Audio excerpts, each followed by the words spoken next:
Thank you all. So my name is Tiffany Feingold. I am the co-founder of Guiding Bright Minds. And hopefully you guys are familiar with Guiding Bright Minds, obviously, since you're joining our webinar today. But happy to be part of a community that supports our parents. As many of you know, I am a parent of a neurodivergent child myself, which is why my husband and I created Guided Bright Minds. And we're just going on 2 years in November that we launched this. My husband actually grew up with dyslexia and ADHD. So he knew firsthand of the struggles that he went through in school, trying to find the right resources, the tools, the support that he needed.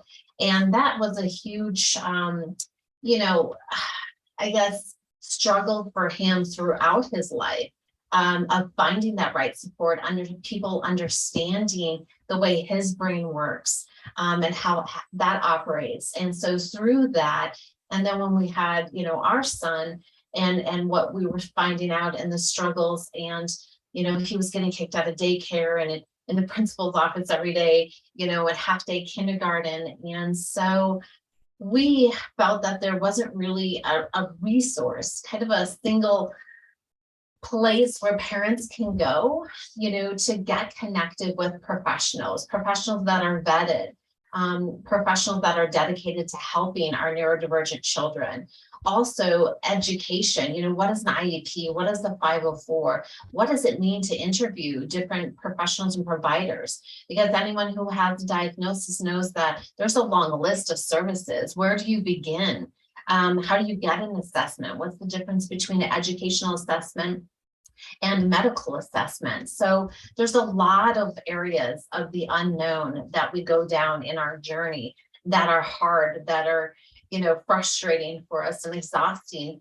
So Guiding Bright Minds, if you haven't visited us at www.guidingbrightminds.com, we want to have all of that information there. So that way you can connect with those professionals, where you can connect with other parents, where you, through the events that we host, through other opportunities. I used to host a monthly Zoom call that I'm looking on restarting that, and ways in which to get those education. But also, I want to hear from you. What else would you like to know about? What else would you like to hear about? I'm about educating. I'm about teaching about what is out there and just informing and being informed on the various services and what that offers and what that is. So thank you again. What we'll have at the end is an opportunity for question and answers. So you'll see at the bottom of the Zoom link, there's a Q&A section. If you could put all your questions in there versus in the chat, so they're all housed in one area, that would be great. But we want to have time for that to open it up. Also, I will be sending by the end of this week a recording of this presentation along with the PowerPoint presentation that they will be presenting on today. So you will get a copy of that. So thank you all. Let me go ahead, and I'd love to introduce the webinar you're at today is Accessing Quality Autism Therapy for Your Child, with two wonderful people from Trumpet Behavioral Health. So first, let me introduce Sarah. She has been working with individuals with special needs for nearly 20 years. After teaching special education in public schools for 11 years, she entered the field of applied behavioral analysis in 2009. Sarah has been a board certified behavior analyst for over 7 years and is extremely passionate about helping kids live their best lives in parent collaboration. Hannah has a master's degree in applied behavioral analysis and has been working with individuals with autism and other developmental disabilities of varying ages for 10 years. She is passionate about empowering families and supporting individuals in their goals and independence. So I'm excited to have you both here today, and I will go ahead and turn it over to you. You're on mute. There we go. There. Awesome. Thank you so much for that introduction. I also have with me Hannah Mahoney, and we're just going to go back and forth throughout this presentation. And like we said earlier, go ahead and place any of your questions in the Q&A chat and we will get to those. So today we're going to start off just talking about how to choose an ABA provider. So first we're going to start out with what is ABA, just in case some of you want to know a little bit more about it. Essentially, it's the science of human behavior. So through observation and measurement, we can discover environmental variables that reliably influence behavior. So oftentimes people think that ABA treatment is solely for children diagnosed with autism, but it is the study of human behavior. Through looking at the environmental variables, we can systematically change behavior, which means we can reduce or change unwanted behavior that serves as a barrier to a child's learning or environment, increase appropriate behavior, and then also teach new behavior as a replacement, because we never want to take someone's communication away. And so we want to teach replacement behavior to go along with that. This slide doesn't want to merge. Okay, there we go. There are some common misconceptions when it comes to ABA. Oftentimes people refer to it as a specific procedure, when in fact there are many teaching procedures for children with autism that are based on the principles of ABA, such as verbal behavior, discrete trial training, pivotal response training, and naturalistic teaching. It definitely does not rely on punishment or use bribes. We don't ignore the real causes of behavior and just treat the symptoms. We look at the whole child. It's not a manipulative experiment or something that leads to people controlling other people. It doesn't make people dependent on external incentives. And it's not just behavior modification and only works with people with developmental disabilities. It works with anybody because it is the science of human behavior. So we're going to jump right into finding the right ABA provider for your family.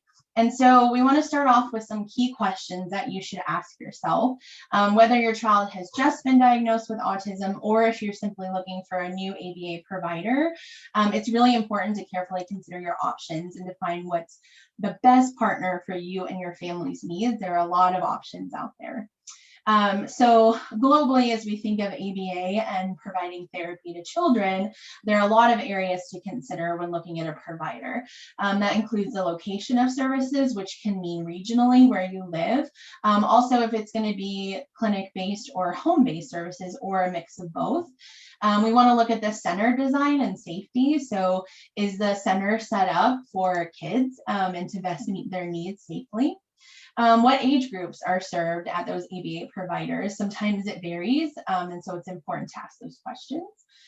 Therapist training and qualification. So our direct RBTs work directly with the child, and so we want to ensure that they have the highest possible training and good qualifications to do so. We also want to ask, what is the process for assessing your child and making decisions about what to teach? And then the level and style of parent and caregiver collaboration. Parents know their children best. We are here as ABA providers to partner with you, never to take your child and do something that we're not going to involve you in. And so we want to ensure that those providers are really engaged with parent collaboration. Like I said earlier, you want to look at settings of care. So if they are being seen at a center, there are lots of pros to that. It's a structured environment. It's ideal for learning new skills because we as providers can kind of manipulate the environment, move things around and set them up for success. And then we also work on improved social and classroom skills and that learner readiness to get ready for school. Home-based services also has lots of pros.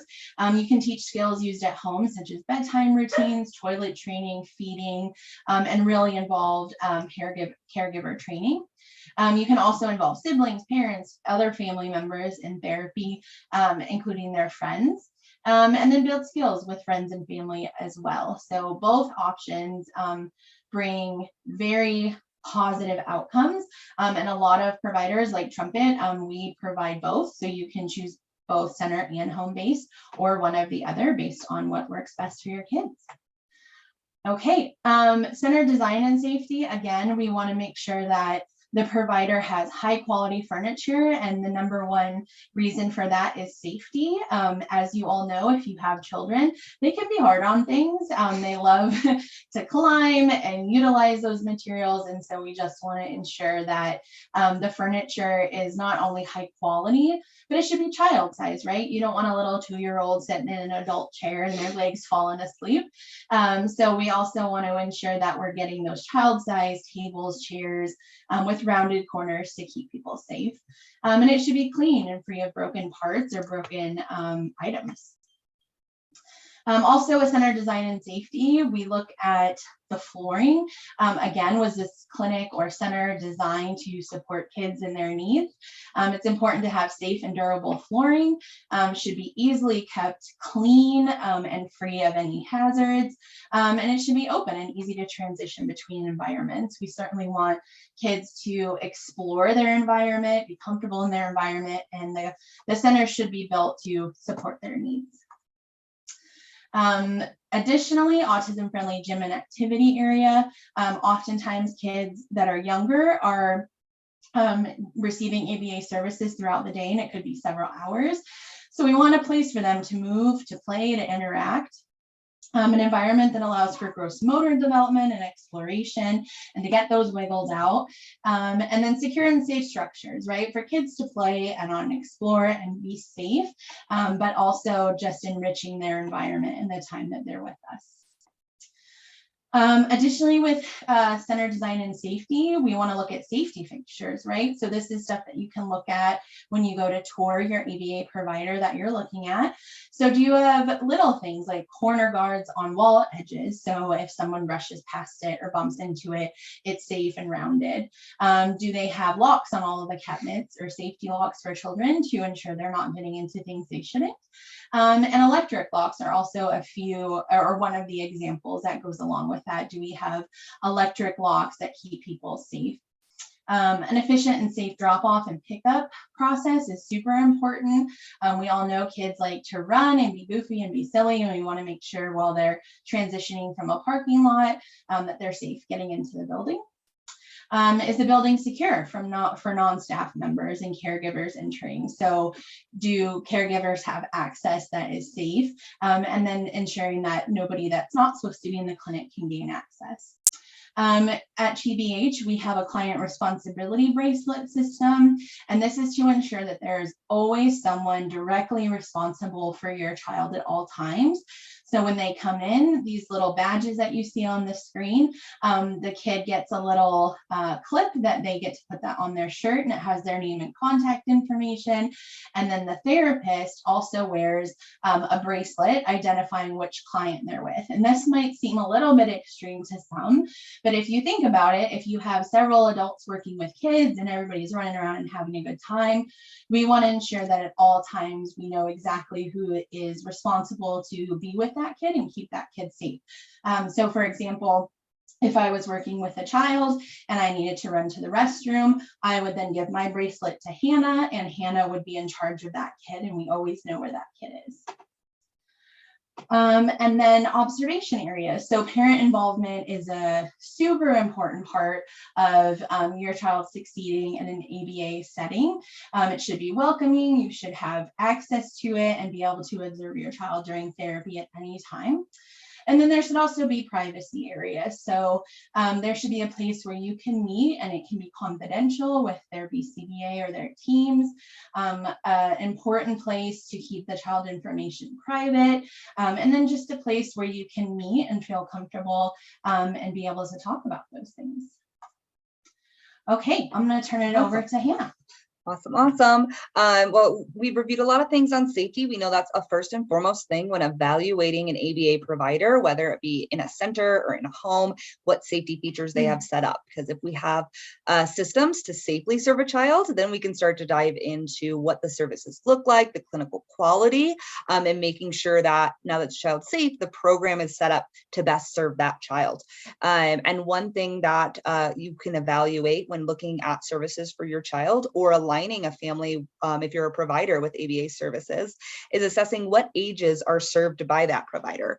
Some ABA providers do focus on early intervention, serving mostly kids that are 2 to 6 or 7 years old, usually before entering the school or education program, and getting them ready for potential transition to preschool, for kindergarten, and everything. And some providers focus on the older kids that receive after school services. And some providers, including TBH, provide services to a wide range of ages, including early intervention, including after school.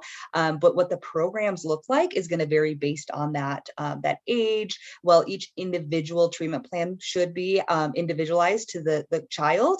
The setting and the other kids in the program that they're within should align with their general age set and programming goals. So when we're looking at early intervention, and again, some programs serve specifically early intervention, some have an early intervention program. Specifically at TBH, we do have an early learners program, which is specifically geared to our kiddos who are maybe not in school, or they're coming and seeing us part-time, school part-time, mostly 2 to 6 years old, depending on when they get a diagnosis, when they qualify for services, and setting them up for a lot of things that's age appropriate.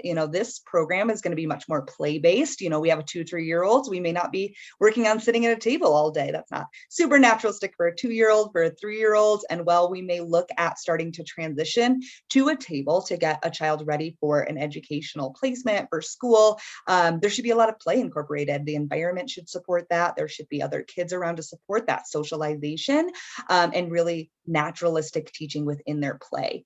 And then there should be some additional environment set up for, those 4, 5, 6-year-olds where we're working more on getting ready for that transition, a really supportive transition for that child and for that family to potentially the school environment that has some classroom-like environments, some circle time areas, some areas for individual work, for group work, for art time, for all of those great things that we're hoping they'll contact in the school environment, that we can start to work on those things prior to that transition, or even as the child's transitioning into school. And then a teen group or social skills or after schools program would focus on more structured activities, really having potentially a social skills curriculum.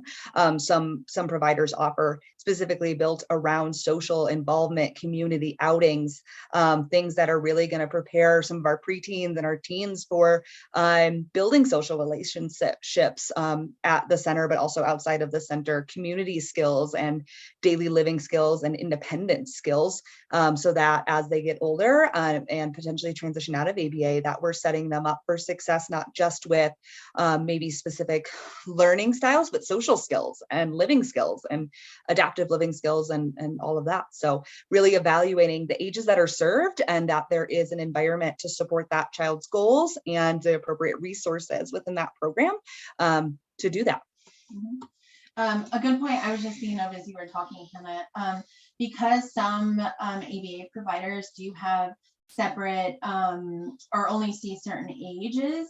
One thing that's appropriate to always ask is if you're going to a company such as Trumpet that serves younger and older kids, asking what that looks like. So if there are older kids in the center at the same time as younger kids, how are they separated? How do they work together? How do we ensure safety across the different ages? Because they're probably looking and working on different domains and things like that. Absolutely.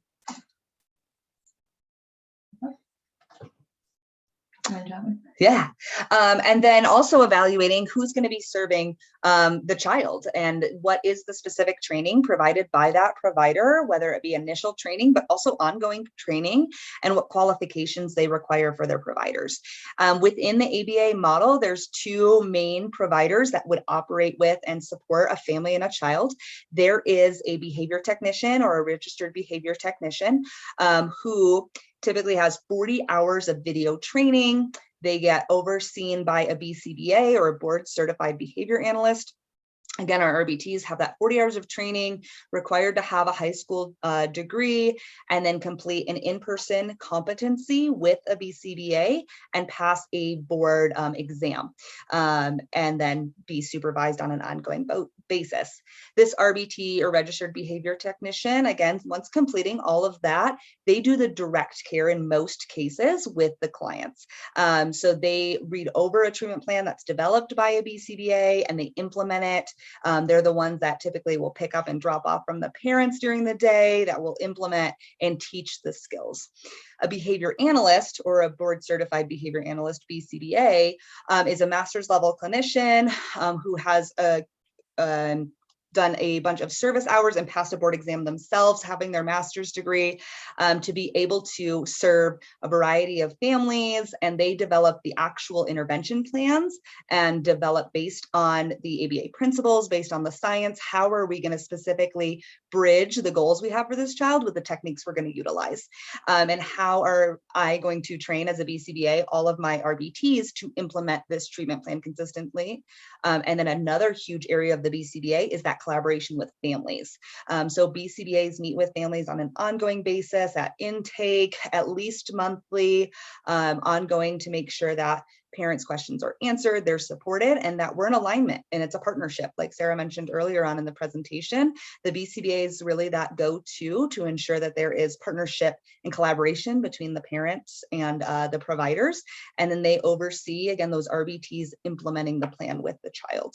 And then there are, again, some companies who do BCBAs do more direct, and some where RBTs do all of the direct. So that's something you could ask as well, is when you're looking for a provider, is, how much time does a BCBA ever cover direct with my child, or is it all RBT? And what is the level of supervision that the RBT gets from the BCBA? What percentage of their hours are overseen? How often can I expect for you to train and follow up with your RBTs, as well as what's your ongoing training and assessment to make sure that your staff are implementing the plan as written?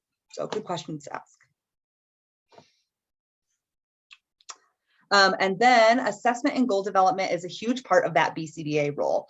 Like I said, usually the family's first contact after going through any type of intake department or authorization department will be meeting with that BCBA. The BCBA is the person who is responsible for initial assessment and ongoing assessment, as well as treatment plan development for that child.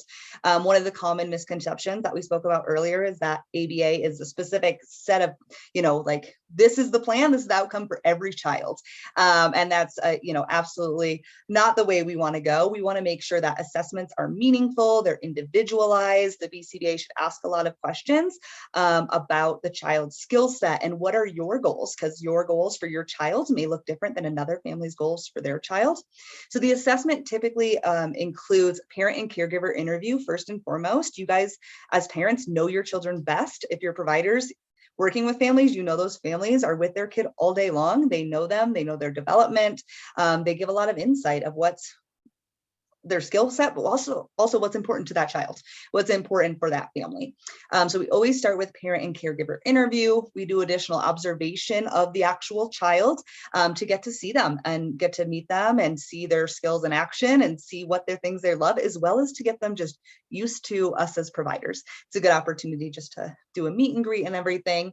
And then we do evidence-based assessments for skills and interfering behaviors. When it comes to treatment plan development within ABA, we kind of develop 3 different main areas, which is going to be behaviors that interfere with learning or maybe are more undesirable that we're looking to decrease. And a huge part with that is teaching a skill that we want to replace that behavior, or teaching skills that are going to help that child excel in different environments, is going to give them better communication skills, living skills, really depending on the child. So we're going to develop maybe a plan around behaviors we want to reduce, skills we want to teach, and also parent goals is another huge part of our assessment and our treatment plan development, is how are we going to partner with the family to make sure at the end of the day, it's not a closed door, nobody knows what we're doing at ABA, but we're really partnering with the family and giving them the tools, giving them the strategies, giving them the knowledge to feel confident and comfortable supporting their child in the same way that we are at ABA therapy. So again, the treatment plan, the goals should target the skills that were identified during that assessment, and the BCBA should be partnering with the family to really ensure what we're targeting during ABA is in alignment with the parents and families' needs and goals as well. Okay, so the next section talks about level and style of parent collaboration. So as you have probably heard us say already, this is something we're really passionate about at Trumpet. And something that parents should really look for when they are choosing an ABA provider. It should be a critical component of services. And so questions that you can ask that Hannah touched on earlier is, how often will you and the BCBA meet? Oftentimes parents spend a lot of time with the RBTs or technicians because they are delivering the direct therapy to the child, but the BCBA does all of the assessment, treatment plan writing, and parent training. So it's important to know how often you'll be able to connect with them directly. And put on goals and strategies. Are they asking you what's most important for your family and for your child? Are they involving you in writing the goals? Are they involving you in the strategies that they're going to use? Sometimes there are strategies in our science that work great for some families, but they don't necessarily think it's the best fit for their kid. And so it's important to be on the same page and be in alignment with your provider to ensure you're comfortable with the way that they're teaching your child. Are there observation opportunities? Do they have an open door policy where you can come in and observe your kid whenever you want? Are those structured? Are those reoccurring? And how often should those be occurring?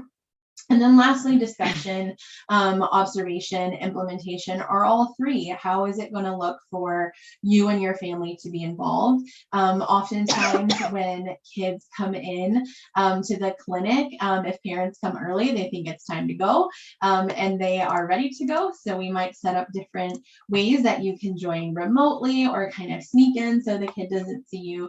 But all of those are just really important to understand so you know what to expect when you're collaborating with the clinical team.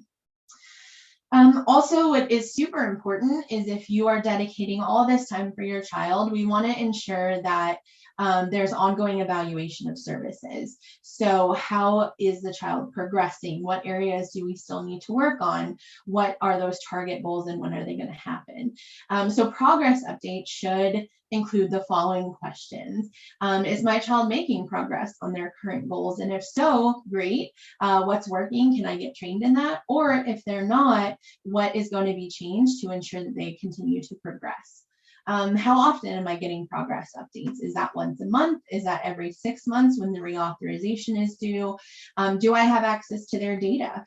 Here at Trumpet, we use what's called Central Reach, and there's a parent portal for each parent, so they can go in and review progress notes, session notes, their treatment plans, any assessments that we do. So we're very transparent, and that's a good question to ask, is how you will have access to that. Additionally, I talked about this just a little bit, but additional modifications being made if the progress isn't occurring. So are they looking at why it's not occurring? Are they adjusting it? How long have the targets been in place? And how will you know as a parent or a provider when that's happening? I'm seeing the same progress at home or in other environments just means asking, what is their generalization policy or procedure? How are we going to teach this maybe in the center and then ensure that it generalizes to school, to the community, and to home? And how will that happen? We don't want to teach that stuff in a vacuum because we want the kids to be able to access any environment that they're in. Our goals changing with my child. So as they continue to master and make progress, are we going to continue to update that programming, change the programming to ensure that they are continuing to learn? And then are we discussing planning and discharge? So ABA is a very effective treatment, but it's not for life. And that's why parent involvement is so important, because we want to be able to get to a place where we can transfer those skills to the parents and they continue to work on these skills with their child at home. So our end goal should always be, we're working on these goals. We want to get them accomplished. We want the kids to be where they want to be according to parents and the treatment plan. And then when are we going to be ready for that? And what is that going to look like? Okay, so that is our general presentation, but we wanted to ensure we had plenty of time at the end to answer any questions, review any information that we might have talked over too quickly. And so I will turn it over to Tiffany, and we can jump into any questions that you guys may have. All right, thank you both. That was wonderful. Lots of information, lots to consider. I know one of the things to emphasize that you guys said is as a parent, you know, when you are looking at the option of so many provider and so many choices, to really, I know sometimes it's hard to have a clear picture. I know when my son was diagnosed, I'm like, I don't even know what to ask. You know, you don't even know what to say, but you know, a lot of good key points were mentioned today, because asking them, what does this look like? What is the safety? What is the setup? What's the intent? What's the purpose? Like, what do you want to see for your child? You know, what does that success look like for your child? And really to be, you know, writing it down helped me and deliver it in what you feel the end result should be. And ultimately, obviously, I know we all want our child to be happy and healthy and, you know, not filled with anxiety and worried about every single action that they have and every behavior that's there, and kind of looking at that, but how to best support that. So really having that clear vision to, as best as you can, of what that should look like. But you got to ask questions and really engage in the conversation. I did see a couple questions come through.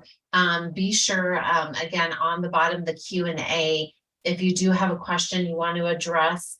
But somebody did ask why ABA is different than other kinds of therapy, especially for autism.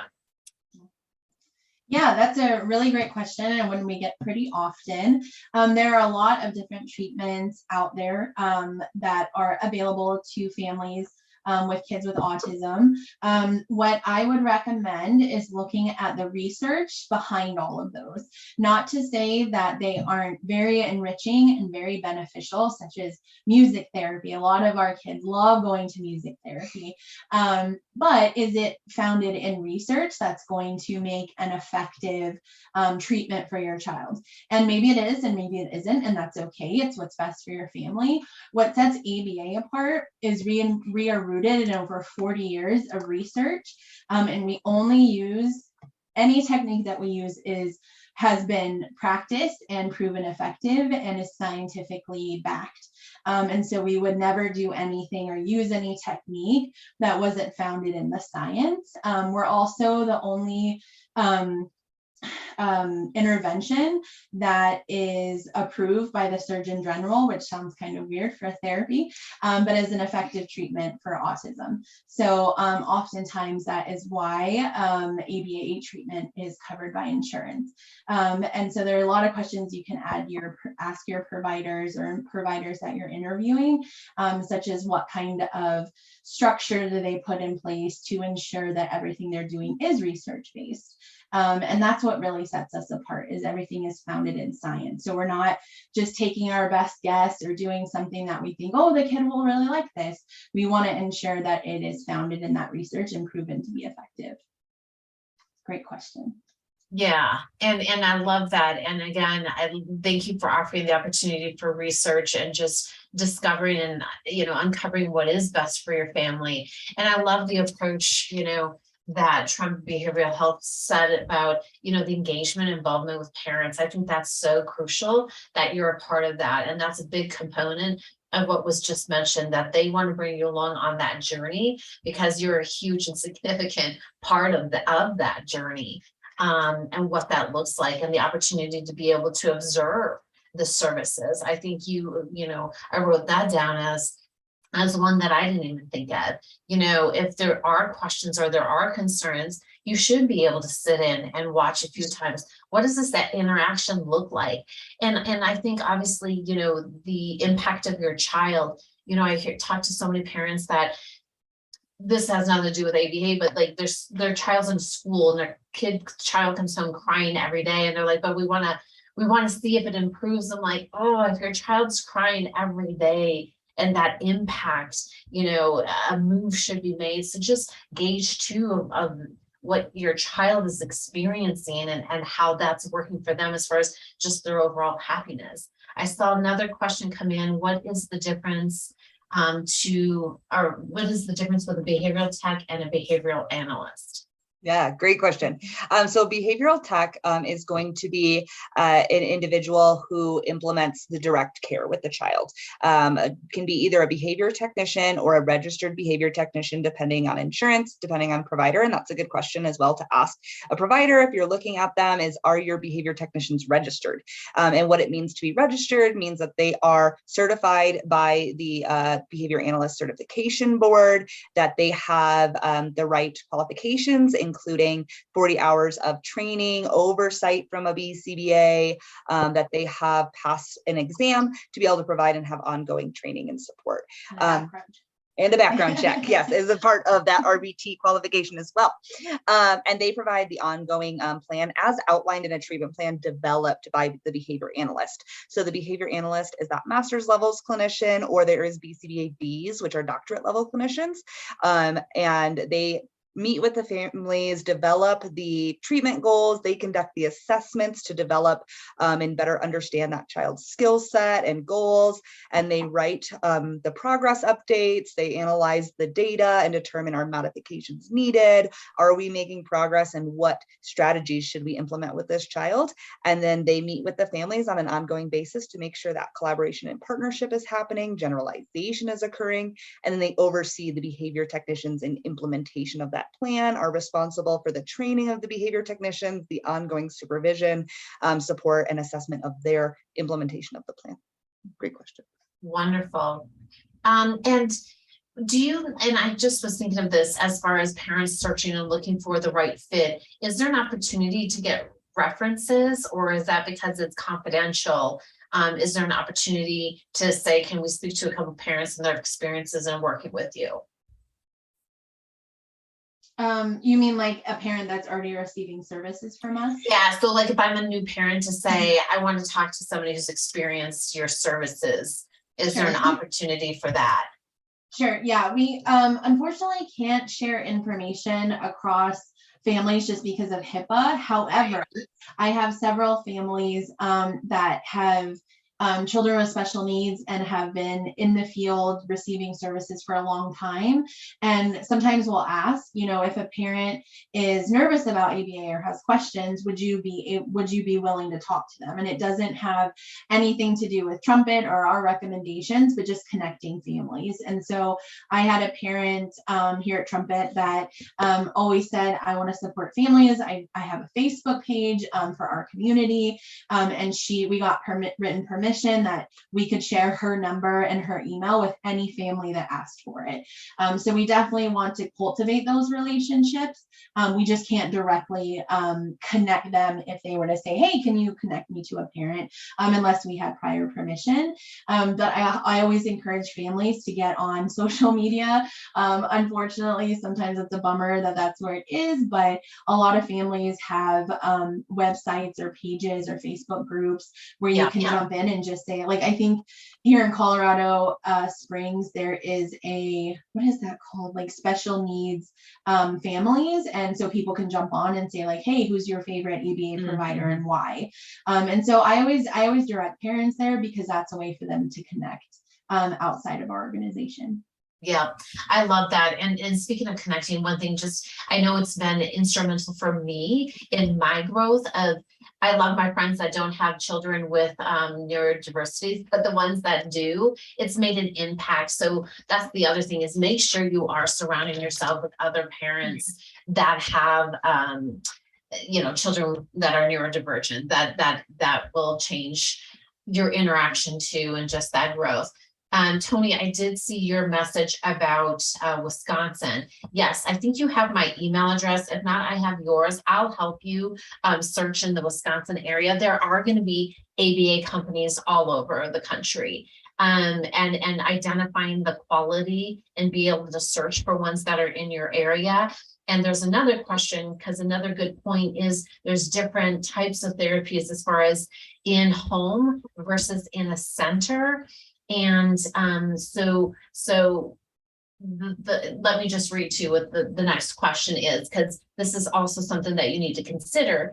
What is going to be the best fit for the family? You know, my son was had a late diagnosis at 9 years old. We began with the in-center services and loved it, but due to the 60-minute commute, we switched to in-home ABA services with a different provider. However, we found in-home services were not as effective, and we were constantly asked by the RBT on what we thought we should be doing they should during service hours. Is that normal for parents to guide a session and come up with activity? Yeah, that's a really great question, Vanessa. As Hannah said earlier, the RBT position is entry level, right? So the only requirement to become an RBT is that you have to have a high school diploma, take a 40-hour training course, and then pass 2 exams and a background check. So it is not ever left to the RBT to make decisions about interventions, modifying programs, and not to say they are not qualified, because they are phenomenal and probably the hardest working people in our field, but they just don't have the background education and knowledge to effectively impact or initiate goals that should be worked on at home. So questions that should be asked to the RBT are things like, how was their day? How was their session? But they should never be giving feedback on programming. And so unfortunately, no, that is not, I don't want to say it's not normal, because sometimes companies put a lot of emphasis on the RBTs. However, that should not be happening. And the RBT should have a clear path and clear programming provided by the BCBA on exactly what to do in home. And so if that ever comes up at any provider, I would just always reach out to the BCBA, and you can use this PowerPoint to go through some of the questions that you should be asking. How often is the BCBA involved? What does the programming look like? Why doesn't the RBT know what they should be working on? That would all go through the BCBA. But unfortunately, yeah, that shouldn't be happening. Great question. There's the next one. How do we approach the issue of dealing with negative behaviors? My son is 12 and has trouble with emotional regulation and impulse control, so can threaten family members and providers, and sometimes make it physical, shoving, grabbing, kicking. We went through months of intake and multiple meetings with the provider, and were ready to get started when they suddenly told us they couldn't service us because they considered him a risk, and they were a completely hands-off provider. Huge waste of time. Yeah, I'm so sorry that happened. That should have been identified very early on in one of the first meetings that you had with the provider, to identify barriers. Some providers are very hands-off. They don't believe in placing hands on children, because as you can, it just doesn't sound great. And so there's a lot of research and a lot of preparation that goes into, one, keeping kids safe and doing that physical management if you do have to put them in a hold due to their own safety. So if they're trying to elope out of a building or engage in SIB, self-interest behavior, you know, there should be training for the staff where they know exactly what to do in a safe way. And partnered with that here at Trumpet, if a kid is escalating and we ever have to put hands on them and use a research-based method for physical intervention, we're going to be calling you immediately and letting you know what happened and why and how and all of that stuff. But to answer your question, it's just kind of, that's such a bummer. I'm so sorry you went through that, but that should come out in the initial intake, like Hannah was talking about, where you meet with the BCBA, you talk about that, and then they're able to answer if we can serve them or not. At Trumpet, we do all of our safety training for physical escalation if we need to. And I don't know what area you're in, but over the next 6 months, Trumpet is actually going to be opening a severe behavior clinic, which is focusing on some of those kids that can't be seen in a general setting. And this will have video cameras and padded rooms and highly trained staff, so we can service all the kids in our community. But definitely questions to ask when you're looking for a provider. If your child does engage in challenging behavior, is giving them examples of what they do, how you responded, and asking directly, is this a behavior that you can safely manage at your center or in our home? I hope that answers your question. Let me know if I got off on a tangent. I'm very passionate about that. I think all kids should have access to services. Yeah. Well, I don't see anyone else have any other questions. That was a great dialogue, great questions. Again, I know it's overwhelming, lots to consider. I will be sending out, by the end of this week. I always like to give myself a little cushion of putting everything together, but a copy of this recording, a copy of that presentation. And as mentioned, there are those questions in there.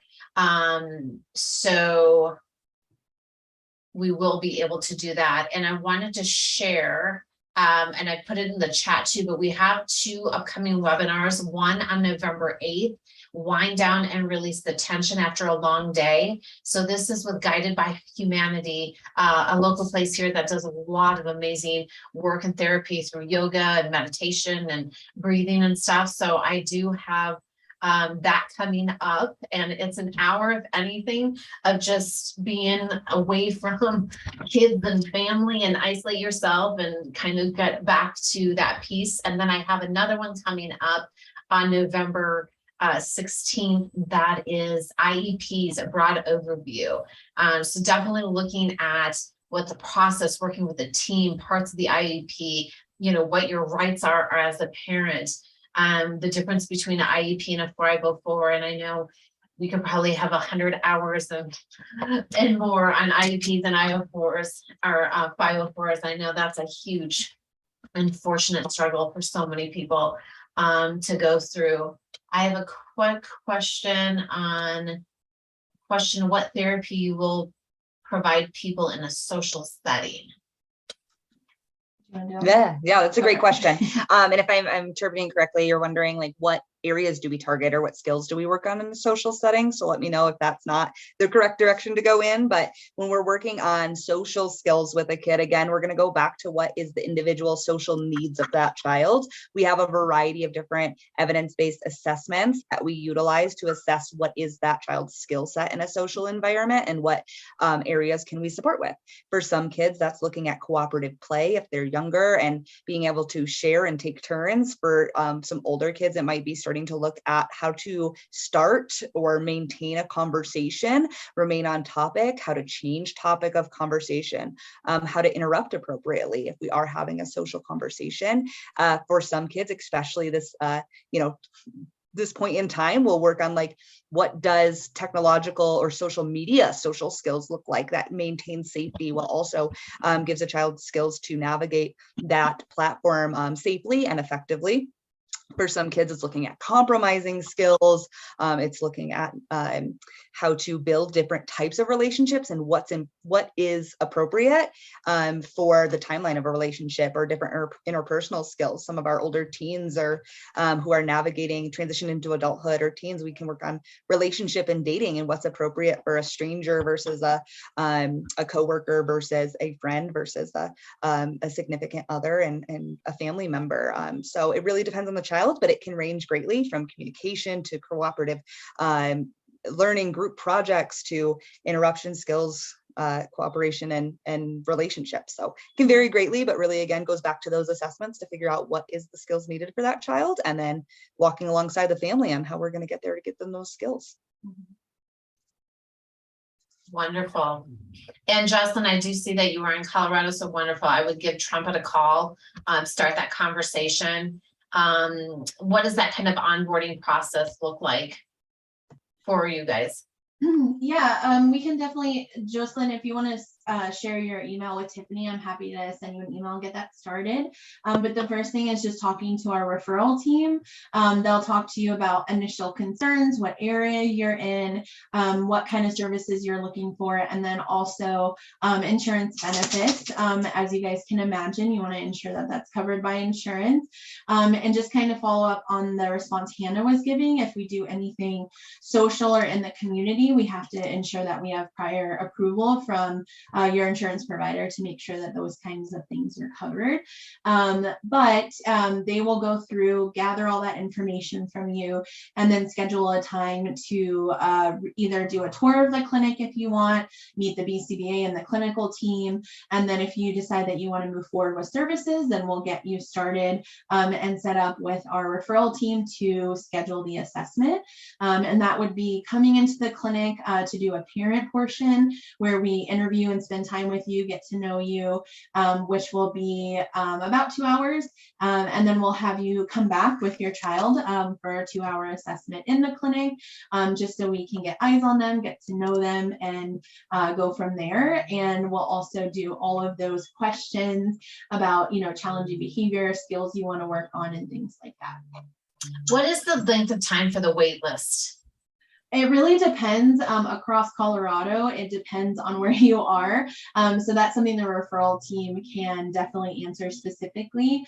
I know like in the Springs right now, we have openings at our clinic here. I can't talk to the others. I'm not sure. But I don't think we have any holds right now in terms of assessment. So reaching out to the referral team will be the best avenue. So the assessment can happen, but maybe there's a wait list for getting in to actually be assigned to a BCBA and RBT. Is that? Potentially, but our care coordination team or our referral team, they should be able to answer that. So if you just say, hey, I'm in Lakewood, what's your wait list look like, or time to get an assessment, they can give you all of that information. Okay. But the assessment would definitely be with a BCBA regardless. Okay. All right. Well, thank you all so much for taking the time to join today, to be a part of the webinar. Look for the information on their upcoming webinars. We host 2 free ones a month. And like I said, if there's any topic that you want to hear about, please message me on our website, Guiding Bright Minds. It says ask a question. You can put in comments, let me know you need to hear this or more information on this or more opportunity, for just Q&A. That's one of the things I'm looking at is just having panelists come on and maybe have a little bit of a presentation, but a full, maybe 45 minutes of just Q&A. So I know there's so much going on about that. So that's another thing that I'm looking at doing and hosting. So, all right, everyone, I'm going to say goodbye. Thank you all again. Thank you, Sarah and Hannah, so much. That was great information. Appreciate your time and doing this for us and all that you guys do. Of course. Oh, thank you. And for having us. Ashley, if you just want to send your information to Tiffany, I can check in on that for you and have somebody reach out. Yeah, Ashley, so let me send you, before I log out, I'll email you my email address. Well, anyone can have it. It's Tiffany F. So Tiffany, my first name, my last initial, and then it's at guidingbrightminds.com. So Tiffany F at guidingbrightminds.com. Email me. I'm happy to help any parents and we'll get you that information that you need.